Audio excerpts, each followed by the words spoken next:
به نام خالق هستی. ناخودآگاه جمعی و کهن الگوها، فصل اول، پارت 7.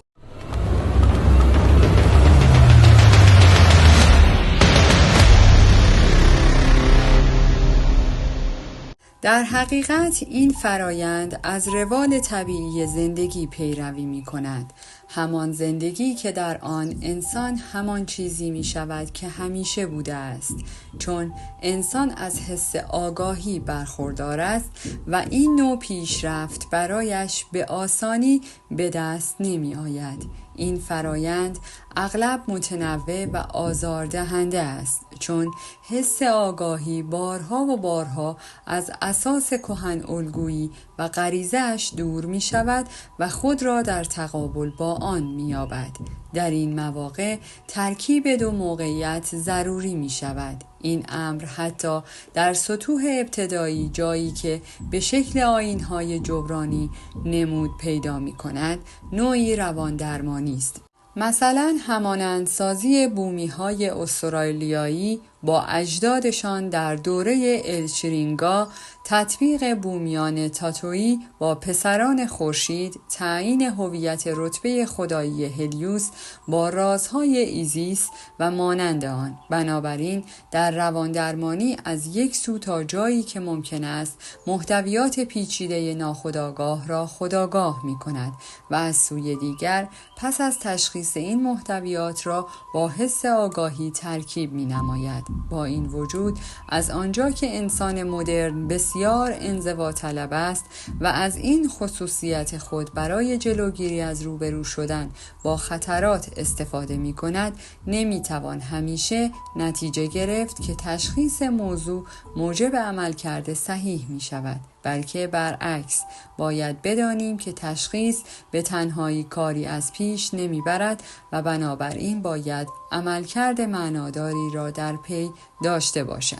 تشخیص خود به خود کاری انجام نمی دهد و دلالت بر قدرت اخلاقی نیست.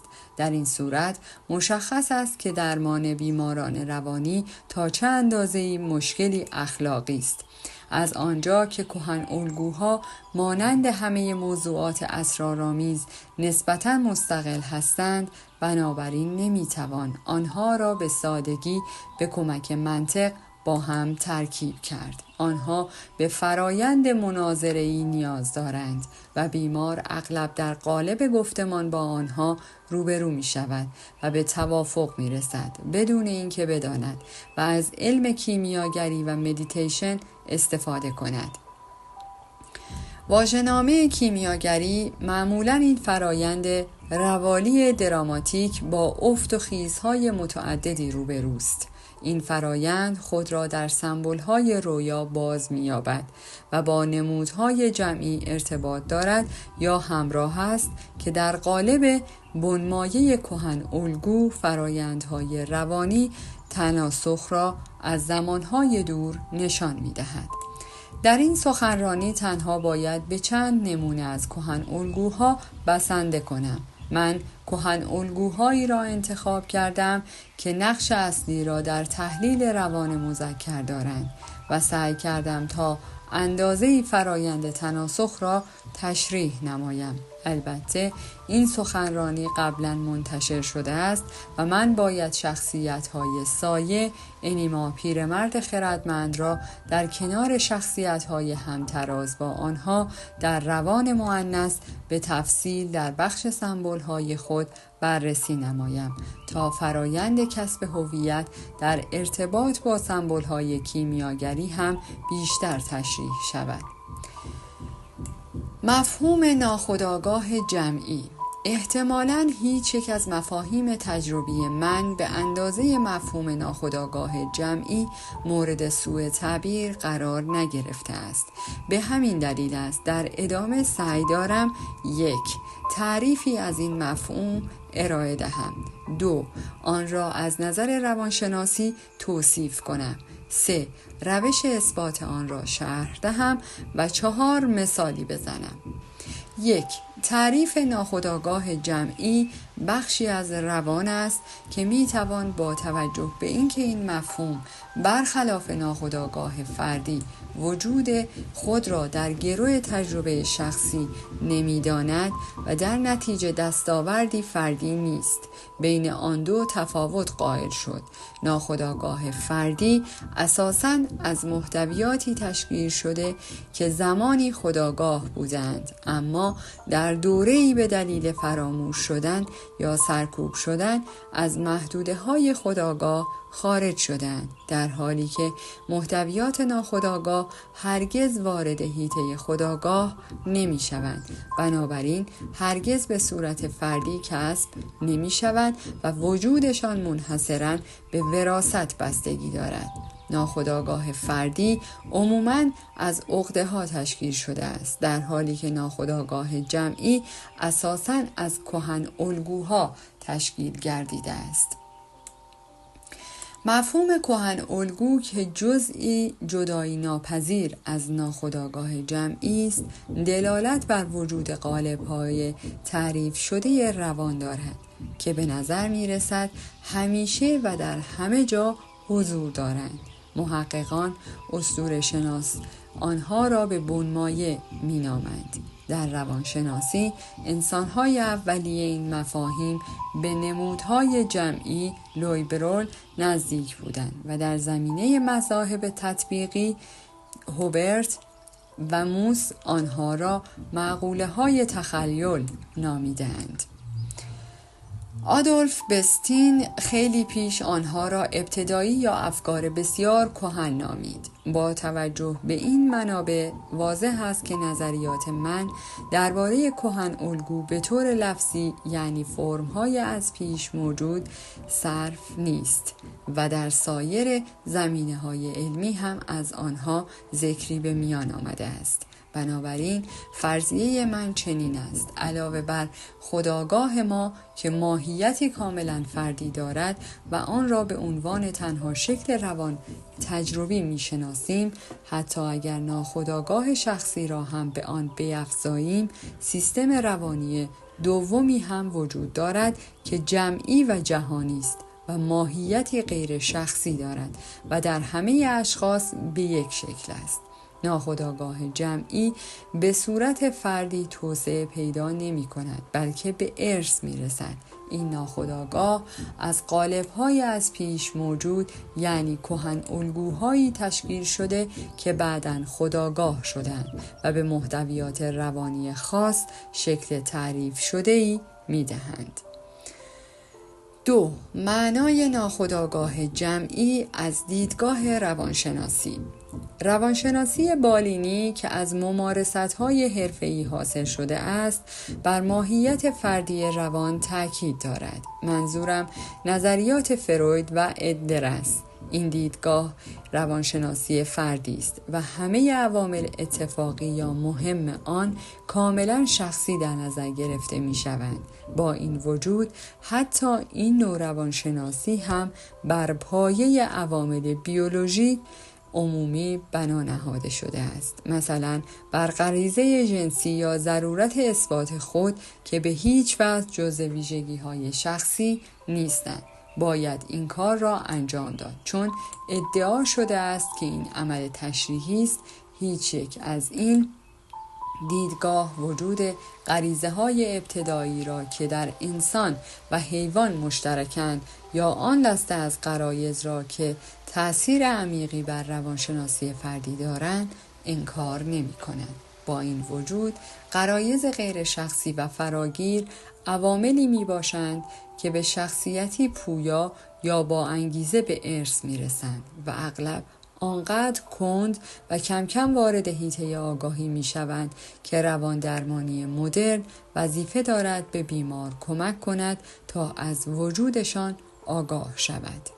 علاوه بر آن، غرایز ذاتاً مبهم و تعریف شده نیستند، بلکه نیروهای ویژه و با انگیزه‌ای هستند که بسیار پیش از آن که حس آگاهی به وجود بیاید و علی رغم اینکه بعدها انسان به چه درجه‌ای از آگاهی برسد، هدفهایی را که به ارث برده اند دنبال می کنند. در نتیجه آنها قیاس‌های نزدیکی را با کهن الگوها فراهم می‌آورند. در حقیقت آنقدر دلایل موجه وجود دارد که فرض کنیم کهن الگوها تصاویر ناخودآگاه غرایزند و به عبارت دیگر کهن الگوها الگوی رفتارهای غریزی میباشند. بنابراین نظریه ناخودآگاه جمعی جسورانه تر از آن نیست که بگوییم غرایز وجود دارند. انسان به سادگی میپذیرد که فعالیت‌هایش به میزان زیادی تحت تاثیر غرایز قرار دارند و کاملا از انگیزه های منطقی ذهن خودآگاه بدورند. پس اگر مطمئن شویم که تخیل ذهن و افکارمان هم تحت تاثیر عناصر مادرزادی و جهانی هستند، به نظر می رسد هوشی که به طور معمول کار می کند می تواند دقیقاً به اندازه نظریه غرایز نظریات عرفانی را هم مشاهده کند. هرچند که من اغلب عرفان را سرزنش می کنم، اما بر این نکته نیز تأکید دارم که ناخودآگاه جمعی موضوعی فلسفی یا فکری نیست، بلکه موضوعی تجربی است. پرسش اصلی این است: آیا وجوه ناخودآگاه و جهانی وجود دارند یا نه؟ اگر وجود دارند، بنابراین بخشی از روان هستند که میتوان آن را ناخودآگاه جمعی نامید. درست است که تشخیص ناخودآگاه جمعی همیشه کار آسانی نیست و بررسی ماهیت کهن الگوی واضح محصولات ناخودآگاه هم کافی نیست، زیرا ممکن است آنها از طریق زبان یا تحصیلات هم کسب شوند. حتی ممکن است در برخی موارد از دخالت کریپتومنزیا هم جلوگیری کرد. با وجود همه این مشکلات، موارد خاصی هم وجود دارند که احیای محلی بنمایه‌های اسطوره‌ای را نشان می‌دهند و هر گونه شک و تردیدی را در این زمینه برطرف می‌کنند. اما اگر چنین ناخودآگاهی هم وجود داشته باشد، باید توضیحات روانشناسانه آن هم در نظر گرفته شود و این گونه موارد شخصی و مستدل دقیق‌تر مورد نقد قرار گیرند. شاید با یک مثال عینی بهتر بتوانم منظورم را توضیح بدهم. احتمالاً بحث فروید درباره یکی از نقاشی‌های لئونارد داوینچی را خوانده اید. نقاشی سنتی آن را در کنار مریم باکره و مسیح کوچک. فروید این تصویر مشهور را با توجه به این حقیقت تفسیر می کند که لئوناردو خودش 2 مادر داشت. این قضیه فردی است و نباید روی این حقیقت تأکید کنیم که این اثر بی‌نظیر است یا با بی‌دقتی‌های کوچکی چون سنت آن تکیه کنیم که اتفاقاً مادر بزرگ مسیح بوده و آنطور که فروید میگوید مادرش نبوده، بلکه باید به سادگی خاطر نشان کنیم که در میان عوامل روانشناسی کاملا شخصی بنمایه‌ای غیر شخصی هم وجود دارد که آن را به خوبی از عوامل دیگر باز می‌شناسیم. این بنمایه همان 2 مادر است، کهن الگویی که به اشکال گوناگون در اسطوره‌شناسی و مذاهب تطبیقی مشاهده می شود و اساس جلوه‌های جمعی بسیاری را تشکیل می دهد.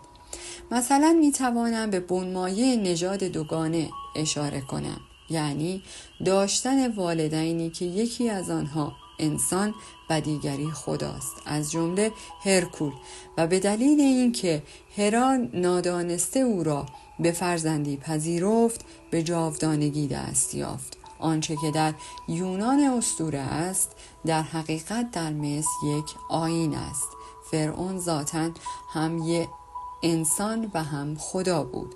در تالار معابد فرعون دوم که تولدها در آن ثبت می شده بر اساس تصاویر خداگونگی و تولد او که بر دیوارها کشیده شده است، او 2 بار متولد شده است. این ایده درباره همه داستان‌های اسرارآمیز در مورد تولد از جمله در مسیحیت نیز مشاهده می شود. خود مسیح هم 2 بار متولد شده است. هنگامی که او در اردن تعمید داده شد، بار دیگر از آب و روح زاده شد.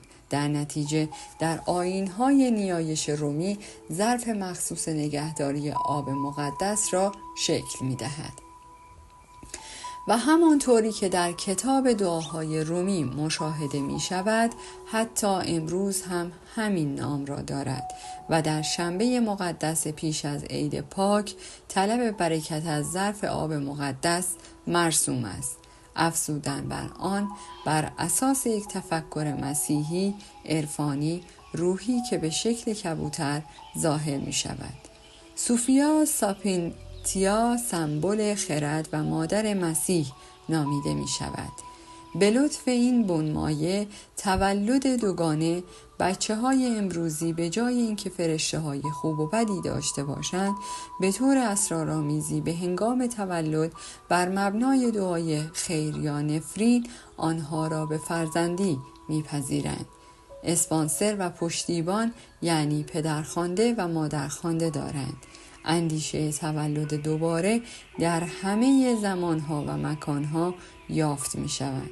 زمانی که علم پزشکی تازه پا به عرصه ظهور گذاشته بود، تولد دوباره را وسیله جادویی برای به دست آوردن سلامتی می دانستند. در بسیاری از مذاهب این تفکر کانون تجربیات اسرارآمیز است و تولد دوباره کلید ورود به فلسفه مکتوب قرون وسطی می باشد و نهایتاً این تفکر رویای کودکانه بیشماری در سنین مختلف است که باور دارند والدین آنها پدر و مادر اصلیشان نیستند و فقط پدرخوانده و مادرخوانده‌ای می باشند که آنها را به دستشان سپردند. بنونوتو سیلینی نیز بر همین باور بود و خود این موضوع را در زندگی نامه اش نوشته است. اکنون کاملا مشخص است که همه انسانی که نژاد دوگانه را باور دارند همیشه در واقعیت دارای 2 مادر بودند یا تعداد اندکی که سرنوشتی مانند لئوناردو داشتند. بقیه انسانها را به عقده خود مبتلا کردند. در عوض نمیتوان از این فرضیه چشم پوشی کرد که پدیده جهانی بنمایه تولد دوباره در کنار تصور 2 مادر داشتن پاسخگوی نیاز همیشگی انسان است که در این بنمایه ها منعکس می شود. اگر لئوناردو داوینچی 2 مادر خودش را در قاب سنت آن و مریم مقدس به تصویر کشیده باشد که شک دارم چنین باشد، او فقط چیزی را منعکس کرده است که انسان‌های بیشماری که قبل و بعد از او زندگی می‌کرده اند به آن باور داشتند. سمبل لاشخور که فروید هم در اثر یاد شده به آن اشاره کرده است، این دیدگاه را باورپذیرتر می‌نماید. او از توضیحات هیراگلیفیکیا اثر هوراپولو استفاده می‌کرد که در این کتاب آمده است که کرکس‌ها فقط مؤنث هستند و سمبل مادر آنها از طریق باد پنوما بارور می‌شوند. این واژه تحت تأثیر تفکر مسیحی به معنای روح است. حتی در مورد معجزه‌ای که در پنتکوست رخ داده، پنوما همچنان هم به معنای باد و هم به معنای روح است. به نظر من این حقیقت بیشک به مریم اشاره دارد که ذاتاً باکره است و از طریق پنوما بارور شد. علاوه بر آن، بنا به گفته هوراپولو، کرکس‌ها سمبل آتنه هستند که بدون لقاح مستقیما از سر زئوس که باکره است بیرون میپرند و فقط مادری روحانی را میشناسند. همه چیزهایی که گفته شد دقیقاً اشاره به مریم و بنمایه تولد دوباره دارد.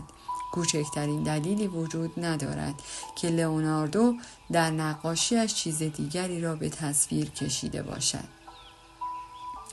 حتی اگر بتوان فرض کرد که او خودش را در قالب عیسی کوچک در نقاشی به تصویر کشیده و به احتمال زیاد می‌خواسته بنمایه مادر دوگانه در اسطوره شناسی را نمایش دهد، نه اینکه چیزی درباره زندگی شخصی خود در گذشته ارائه نماید. اما سایر هنرمندانی که همین زمینه را به تصویر کشیدند چطور؟ آیا همه آنها 2 مادر داشتند؟ حال بیایید مطالب لئوناردو را وارد زمینه اختلالات روانی کنیم و فرض نماییم بیماری که عقده وابستگی به مادر دارد دچار این اشتباه بشود و فکر کند که روان پریشیش ریشه در داشتن 2 مادر دارد. تفسیرهای شخصی ممکن است نشان دهد که فکرش درست است و با این وجود ممکن است او کاملا در اشتباه باشد. در واقع ممکن است علت بروز بیماری روانی در او فعالسازی مجدد کهن الگوی مادر دوگانه باشد و اصلاً به این موضوع که وی 1 یا 2 مادر داشته ربطی نداشته باشد، چون همانطور که مشاهده کردیم این کهن الگو به طور فردی یا تاریخی بدون ارجاع به اتفاق نادر 2 مادر داشتن عمل می کند.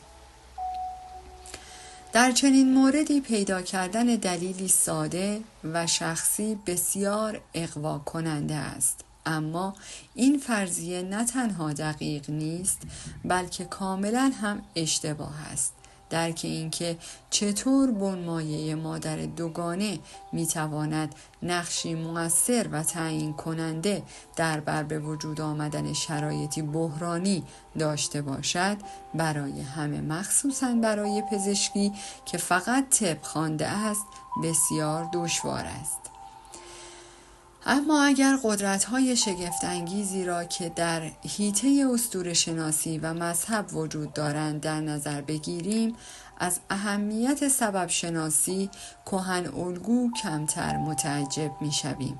در بسیاری از اختلالات روانی دلیل بروز بیماری در این حقیقت نهفته است که زندگی روانی بیمار همکاری این نیروهای محرک را کم دارد. با این وجود یک روانشناس با دیدگاهی کاملا شخصی گرا می‌کوشد با تقلیل دادن همه چیز به موارد شخصی وجوه بنمایه‌های کهن الگویی را انکار کند و حتی سعی در تخریب آنها با برداشت‌های شخصی خود داشت. من این را فرایند مخربی می‌دانم که از نظر پزشکی توجیهی ندارد. امروزه شما می توانید بهتر از 20 سال پیش درباره ماهیت نیروهای درگیر در وجود انسان قضاوت کنید. آیا نمی توانیم ببینیم که چگونه کل یک جامعه را سمبولی کهن یا حتی قالب‌های مذهبی کهن احیا می کند و چطور این ابزار احساسات عمومی به شیوهی قاطع بر زندگی انسان اثر می‌گذارد و آن را متحول می‌کند؟ ویژگی‌های انسان‌های زمان گذشته امروزه تا حدی در ما زنده است که پیش از جنگ خوابش را هم نمی‌دیدیم و بنا به برآورد آخرین تحلیل‌ها آیا سرنوشت جوامع بزرگ چیزی جز مجموعه‌ای از تغییرات روانی در افراد بوده است؟ در پایان از شما دوستان عزیزم می‌خواهم برای حمایت بیشتر ما کانال ما را به دوستان خود معرفی کنید. برای انرژی بیشتر ما رو لایک کنید و برای ادامه پرقدرت‌تر سابسکرایب. تا درودی دیگر، درود و 200 بدرود.